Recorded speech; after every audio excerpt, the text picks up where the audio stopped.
Seringkali yang membuat masalah itu berat bukan masalahnya, tapi yang membuat masalah itu berat karena kita tidak menemukan jalan keluar terbaik dari masalah itu. Kalau bunda sedang punya masalah, bukan tidak ada jalan keluarnya. Boleh jadi jalan keluarnya tertutup. Karena apa? Karena ada debu yang menempel dalam diri kita. Sesungguhnya Allah apabila sedang mencintai suatu kaum, sesungguhnya Allah apabila sedang mencintai seorang hamba, ibtalahum, Allah akan menguji hamba tersebut. Betul? Maka kalau nanti kita sedang punya masalah, hari ini sedang punya masalah, hadirkan doa kita kepada siapa? Allah. Salah satu doanya yang bisa bunda amalkan ada di surat Al-Kahfi ayat 10. Ada satu doa yang boleh bunda amalkan, yang doa ini ya, doa agar kita diberikan petunjuk atas setiap persoalan yang kita hadapi. Ada masalah apa? Oh, tidak ada ya. Doanya ada di Quran surat Al-Kahfi ayat 10.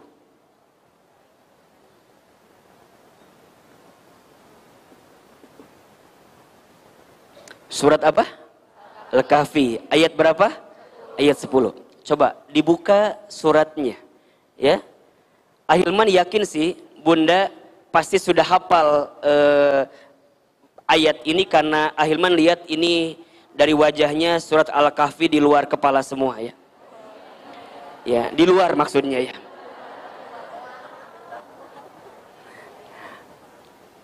Ada ayatnya atau tidak? Nah, baik, perhatikan doanya. Ini doa yang ketika itu dibacakan oleh pemuda Ashabul Kahfi ketika mereka mendapatkan kesulitan, mendapatkan persoalan, sehingga Allah tunjukkan jalan keluar terbaik dari setiap persoalan yang kita hadapi. Ini penting Ahilman hadirkan karena begini bunda. Kalau kita ditanya apakah kita punya masalah dalam hidup atau tidak, pasti jawabannya punya. Betul apa enggak? Apalagi Ahilman lihat di sini wajahnya hampir sama semua. Wajah banyak masalah kelihatannya ya. Nah, seringkali, punten mohon maaf, yang membuat masalah itu berat bukan masalahnya. Ya, seringkali yang membuat masalah itu berat bukan masalahnya, tapi yang membuat masalah itu berat karena kita tidak menemukan jalan keluar terbaik dari masalah itu. Apa diantaranya? Karena kita terlalu pede dengan kemampuan kita, sehingga kita tidak melibatkan Allah untuk memberikan pertolongan kepada kita. Betul apa betul? Itu masalahnya. Jadi sebenarnya kalau kita melibatkan Allah, tidak ada masalah yang besar, tidak ada masalah yang berat. Kenapa? Karena Allah tidak mungkin memberikan masalah kepada kita melebihi batas kemampuan kita. La yukallifullahu nafsan illa wus'aha. Allah tidak akan mungkin memberikan beban kepada kita melebihi batas kemampuan kita. Artinya, Ahilman ingin kuatkan kepada bunda tetes sekalian. Kalau hari ini ada di antara bunda teteh mendapatkan satu masalah, punya satu masalah, maka bunda tekankan bunda, karena Allah percaya sama kita. Karena Allah yakin kita bisa.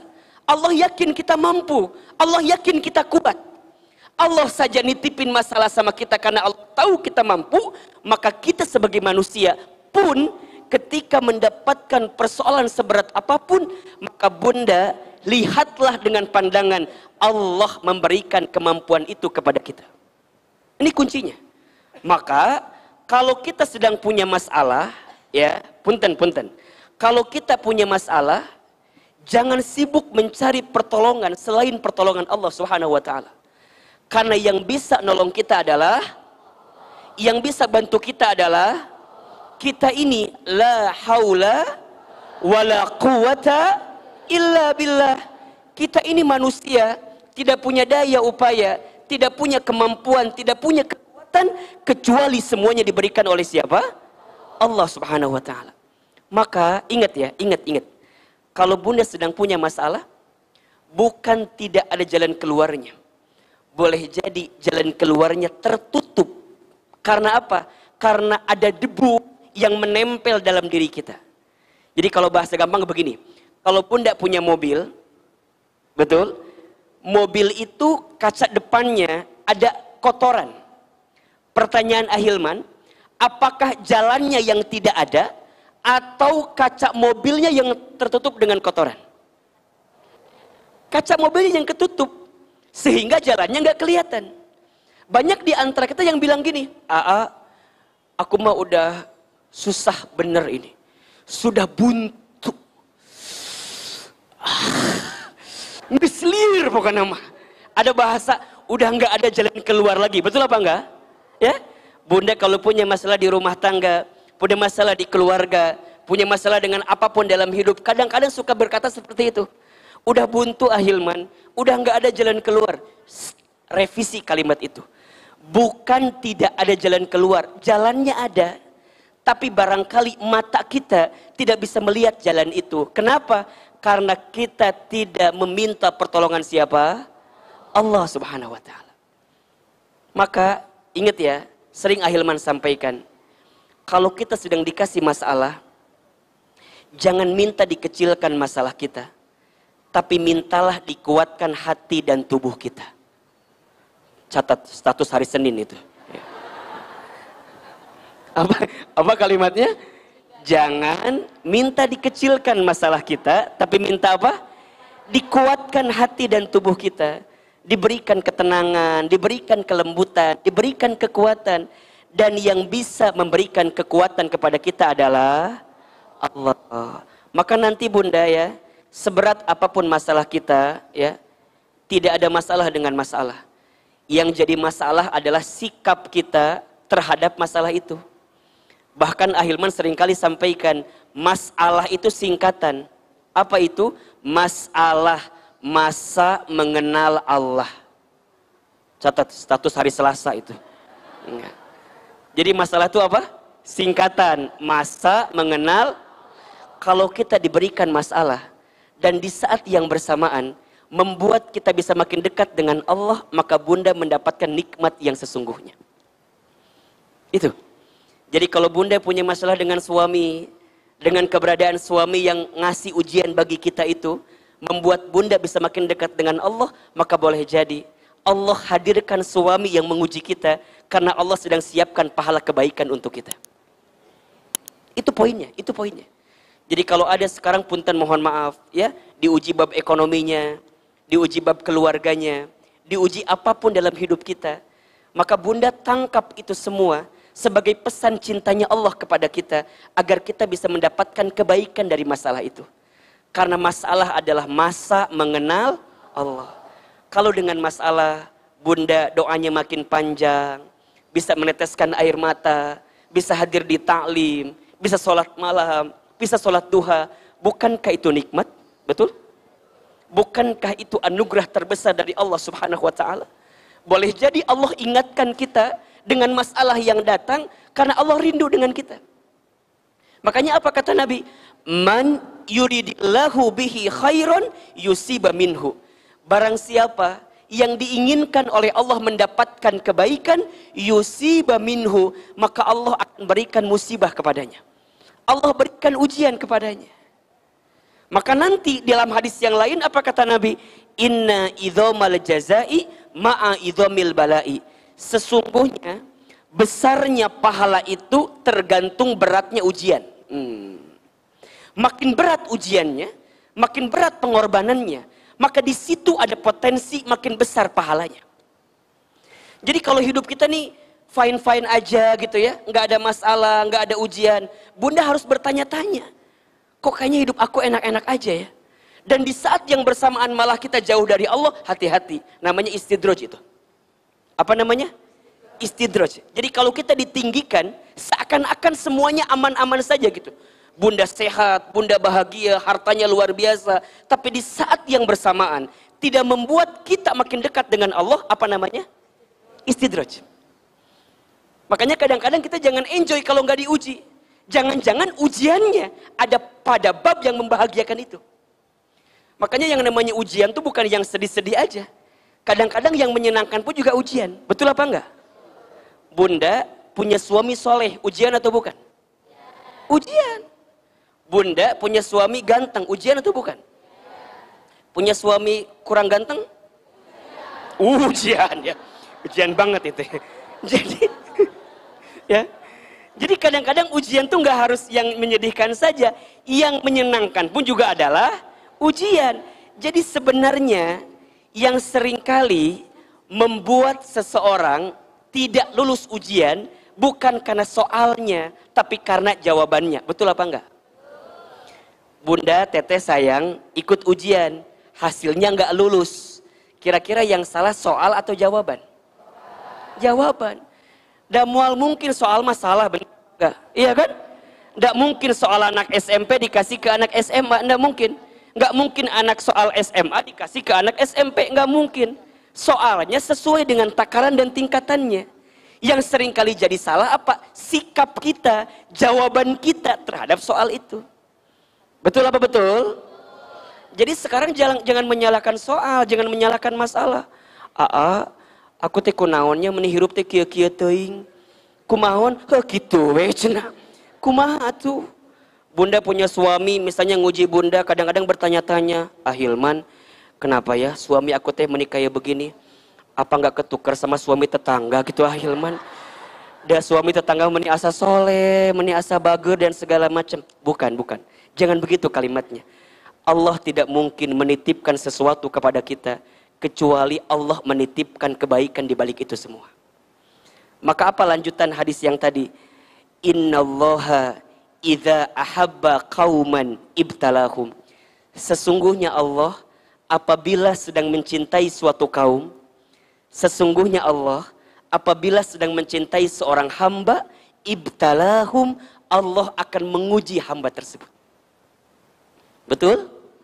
Maka kalau nanti kita sedang punya masalah, hari ini sedang punya masalah, hadirkan doa kita kepada siapa? Allah. Salah satu doanya yang bisa bunda amalkan ada di surat Al-Kahfi ayat 10. Apa doanya? A'udzubillahi minasyaitonirrajim. Bismillahirrahmanirrahim. Rabbana atina min ladunka rahmah wa hayyi lana min amrina rasyada. Hilman sekali, bunda sekali. Rabbana atina min ladunka rahmah wa hayyi lana min amrina rasyada. Ulangi. Rabbana atina min ladunka rahmah wa hayyi lana min amrina rasyada. Perhatikan kalimatnya. Bunda, dalam doa itu ya, kita minta sama Allah setidaknya ada dua hal yang kita minta. Yang pertama, kita minta apa? Rahmah.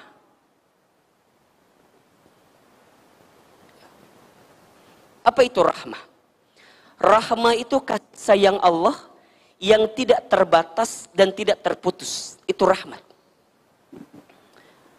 Rahmat Allah itu melebihi apapun dalam kehidupan kita. Makanya ketika bunda, mohon maaf ya, hari ini bisa duduk di majelis ilmu karena apa? Karena rahmat kasih sayangnya Allah kepada kita. Betul? Bunda bisa mendapatkan kebaikan dalam hidup karena apa? Karena rahmatnya Allah. Bahkan mohon maaf, ketika nanti bunda insya Allah masuk ke dalam surga, ya, yang membuat kita bisa masuk surga karena rahmatnya Allah subhanahu wa ta'ala. Ya, maka apa perintah Allah? La taqnatu min rahmatillah. Jangan pernah putus asa dengan rahmat Allah. Kalau punten mohon maaf, di sini ya, ada di antara kita yang pernah tenggelam dalam masa lalu, yang pernah berbuat dosa, yang pernah berbuat salah. Sebanyak apapun kesalahan kita, selama bunda bertobat kepada Allah, maka Allah ampuni dosa-dosa kita. Maka jangan pernah putus asa dengan rahmat Allah. Ya, Karena Allah itu begitu mencintai kita melebihi cintanya siapapun. Bahkan disebutkan dalam sebuah keterangan, kalau seluruh ibu di dunia dikumpulkan untuk mencintai anaknya, maka cintanya Allah kepada kita melebihi cintanya seorang ibu kepada anaknya. Saking besarnya cintanya Allah kepada kita. Maka jangan pernah putus asa bunda sayang terhadap rahmat Allah. Dan kita minta kasih sayangnya Allah. Dan kalau Allah sudah sayang sama kita, Allahu Akbar, bunda tidak akan pusing dengan bagaimana kasih sayang manusia kepada kita. Jadi punten mohon maaf, kalau misal ada pagi ini, ada yang sedang tersakiti hatinya, ada yang sedang terzolimi, ada yang sedang terkhianati. Ini kan puntennya, bisa jadi catatan hati seorang istri gitunya. Bisi ini manyok. Nangis, sedih dan segala macam. Bunda, catat kalimat ini ya. Kalau sebanyak apapun manusia yang menyakiti kita, maka bunda tidak akan sedih karena ada Allah yang mencintai kita. Catat status hari Rabu itu. Ya. Jadi tidak apa-apa kalau kemudian Ustadz kok hati saya tersakiti gini ya, terzolimi gini ya. Kalau bunda ingat dengan kasih sayang Allah, maka bunda akan tanamkan di hati begitu besarnya cinta Allah kepada kita. Dan kita minta apa? Rahmah, kasih sayang Allah. Cinta manusia sama kita ada batasnya, betul apa enggak? Cinta manusia sama kita ada syaratnya, iya kan? Betul? Dan hati-hati cinta dengan syarat, ya. Kalau di rumah tangga cinta karena paras misalnya, punten, yang namanya paras ada expirednya. Namanya kue Ustaz, lain kue. Ada batasnya, betul nggak? Sekarang kenceng, besok gitulah pokoknya namanya. Makanya jangan mencintai karena paras ada batasnya. Cinta karena harta ada habisnya. Cinta karena pangkat jabatan ada pensiunnya, betul? Tapi cinta karena Allah, maka itulah yang akan menguatkan perasaan cinta kita bersamanya. Maka kadang-kadang bunda sayang, cinta itu tidak butuh alasan. Karena saat ketika alasan itu hilang, maka hilanglah cinta itu. Maka cukuplah engkau mencintaiku tanpa alasan. Dan alasannya hanyalah Allah Subhanahu wa ta'ala. Jangan tuntut aku seperti apa yang kamu mau, tapi tuntun aku seperti apa yang Allah mau. Status hari Kamis. Pas malam Jumatnya kalimat. Ulangi atau enggak? Jangan minta diulangi. Ahilman juga lupa tadi ngomong apa. Dan kadang-kadang sok keluar begitu aja bunda. Ahilman teh bener. Suruh ulangi di bodoh tadi ngomong. Nah, ulangi ya. Jangan siapin kameranya biar nanti jadi story cenah. Jangan tenang. Ini wajar, Pentium 2. Muka HP gimana hesek.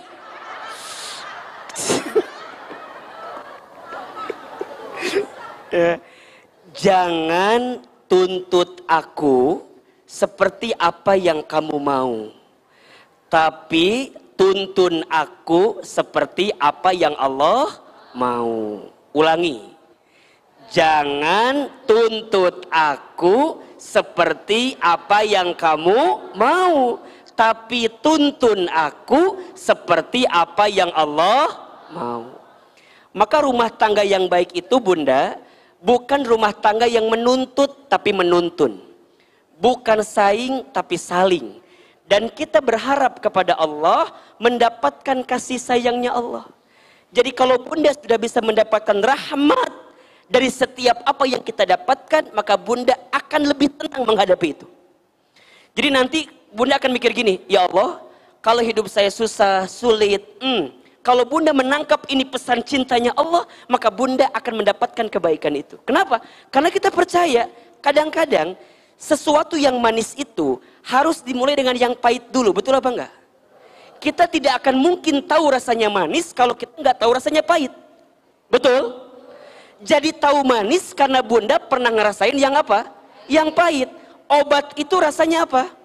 Pahit. Tapi saat bunda mau meminumnya, mau menelannya, Kemudian bunda bisa mendapatkan rasa manis ketika apa? Dengan izin Allah, bunda mendapatkan kesembuhan dari penyakit itu. Betul?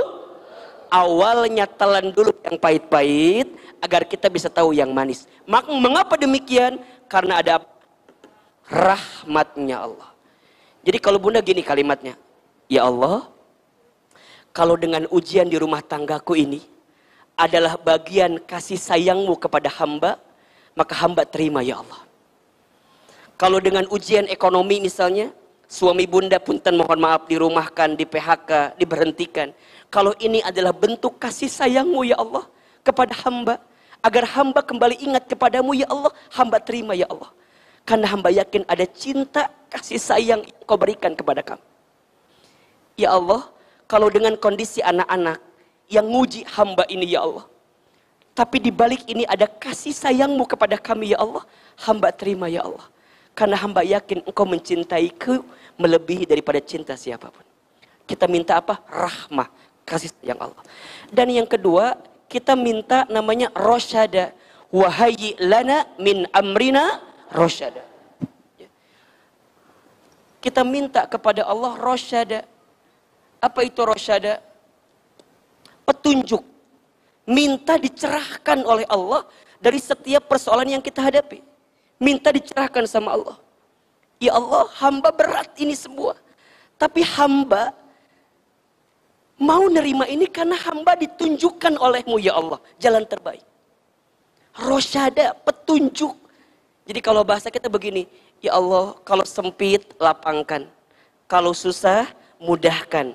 Kalau jauh dekatkan. Kan begitu. Kalau masih haram, sucikan. Kalau bunda doa, ba'da duha, itu kan doanya.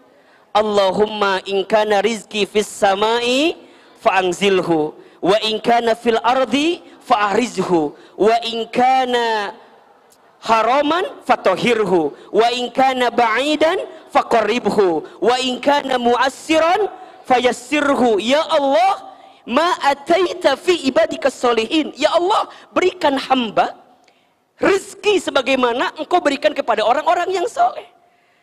Dan kita kan berdoa, ya Allah, jika rizkiku masih di langit, maka turunkanlah. Jika rizkiku masih di bumi, maka keluarkanlah. Jika masih haram, maka sucikanlah. Jika masih jauh, dekatkanlah. Jika sulit, mudahkanlah. Ya Allah, berikan kami rezeki sebagaimana engkau berikan kepada hambamu yang soleh. Bunda dalam sholat baca Fatihah kan minta ini kan? Iya kan?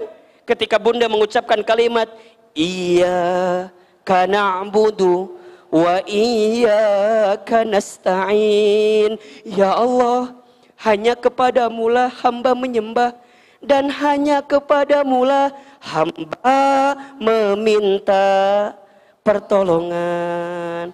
Apa yang kita minta? Ihdinas siratal mustaqim. Ya Allah, tunjukkan kepada kami jalan yang lurus. Yang seperti apa? Siratal ladzina an'amta alaihim ghairil maghdubi alaihim walad. Jalan ya Allah yang bisa membuat kami bisa membedakan mana yang baik, mana yang buruk, mana yang benar, mana yang salah, mana yang halal, mana yang haram, agar kami tidak menjadi hambamu yang tersesat. Itu permintaan kita sama Allah. Maka rosyada, minta ditunjukin sama Allah. Kalau bunda punya hutang, halo? Ini wajahnya punya hutang semua, haulang kia langsung. Liur ahilman cenah. Kalau bunda punya hutang, kira-kira yang bunda pikirkan pertama kali apa? Bayarnya. Sekarang ganti kalimatnya. Bunda pikirkan siapa? Allahnya. Kalau bunda mikirin Allahnya, ingat Allahnya, Allah akan tunjukkan kepada siapa kira-kira bunda menemukan solusi di balik hutang itu. Bahkan bunda diberikan ketenangan. Jadi bunda tegar gitu loh. Ada yang nagih ke rumah, mual nyumput di hadapan kasur, mual. Dan ngesekup awak kena ayo nama. Mual bunda akan tegar, ya Allah, kira-kira gimana kalimatnya, ya Allah. Allah tunjukkan. Fokusnya bukan ke masalah, tapi fokusnya ke siapa? Ke Allah. Bunda diuji oleh suami bunda. Jangan mikirin masalah dari suami bunda, capek. Bunda mikir gini, ya Allah kunaonnya suami aku teh meuni kieu-kieu pisan.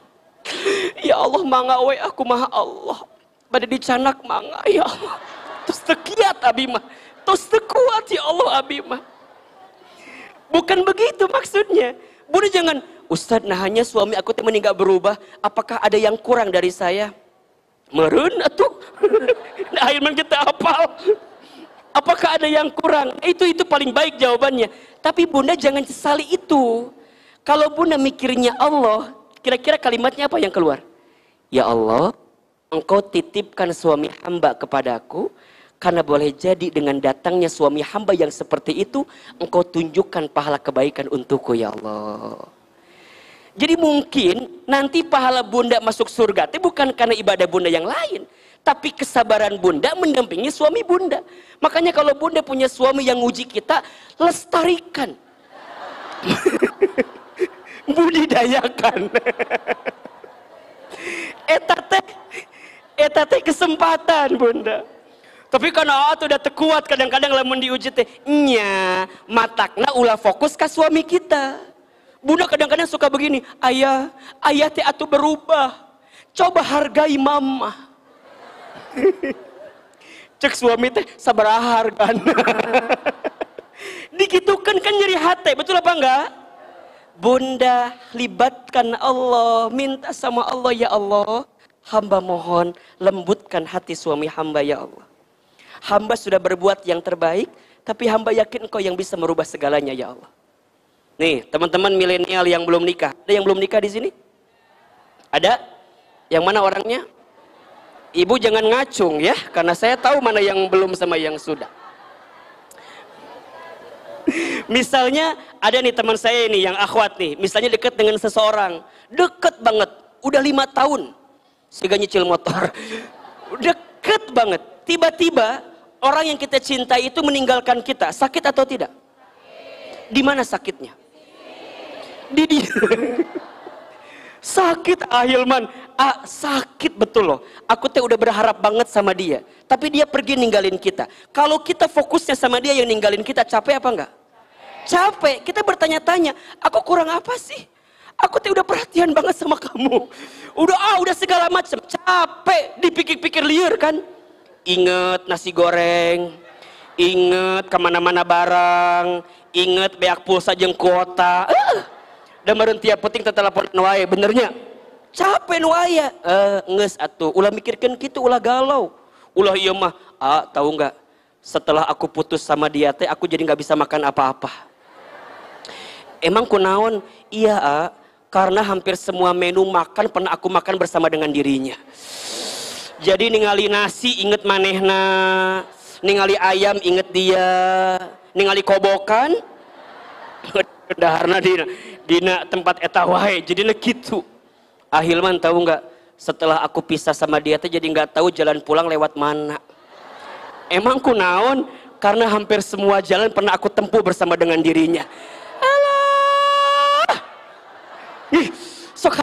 sok hayang nyiwit. Menisakan akan menderita pisan. Ngeus atuh ngeus. Ulah lebay gitu. Ingat. Kalau kita mikirnya rahmah, kalau kita mikirnya rosyadanya Allah, kita akan mikir gini, ya Allah, dia pergi meninggalkanku karena aku yakin engkau sedang menyiapkan orang yang lebih baik daripada dia. Nanya sama Ahilman, siapa teuing atuh. Emang gitu apa nanya ke Ahilman? Tapi yang jelas kita minta rahmat dan rosyadanya Allah. Bismillah ya. Bismillah bisa? Siap diamalkan? Ingat, kalau kita punya masalah, ingatnya sama siapa? Ingatnya ke Allah, jangan fokus ke masalahnya. Kalau fokus ke masalahnya, kita jadi paling menderita seakan-akan. Kunaonnya aku teh meuni loba masalah kieu. Tuh mikir maneh teh kunaon. Boleh jadi kesimpulannya mah gampang lah. Boleh jadi jauh dari siapa? Allah. Maka apa kata Allah? Wa ma asobaka min hasanatin faminallah. Wa ma asobaka min sayyiatin famin nafsik. Dan apa-apa yang baik datang dari siapa? Allah. Dan apa-apa yang buruk, kesulitanmu datang dari siapa? Perbuatan kamu sendiri. Jadi sekarang ulah loba nyalahkeun batur, ulah. Nya, ulah sibuk nyari kambing hitam, kambing putih juga banyak. ulah nyalakan batur capek. Ya, mudah-mudahan ini di awal kajian kita, Ahilman hadirkan satu doa langsung dari Al-Quran. Silahkan Bunda amalkan doa ini. Bisa? Oke, sama-sama ya, biar kita hafal ya. Rabbana atina min ladunka rahmah wa hayyi' lana min amrina rasyada. Rabbana, ya Allah ya Tuhan kami, atina, berikan kepada kami, min ladunka, dari sisimu, rahmah, kasih sayang, wa hayyi' lana, dan sempurnakan untuk kami ya Allah, min amrina, dari urusan kami, rasyada, petunjuk darimu ya Allah. Bisa kita amalkan? Insya Allah.